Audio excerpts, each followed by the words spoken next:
Welcome back. Let's do question 323.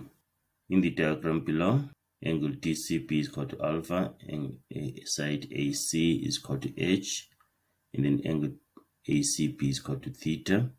Determine the length of AD if H is 17 units, theta is 58 degrees, and alpha is 23 degrees. Right. In the previous question, we just discovered that AD is equal to H sine theta minus alpha over cos alpha.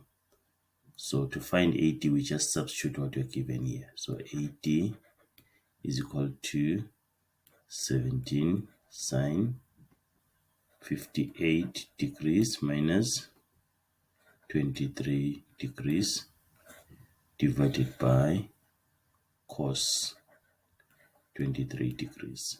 Okay, then just put this in calculator. AD is equal to what? 10,59 units.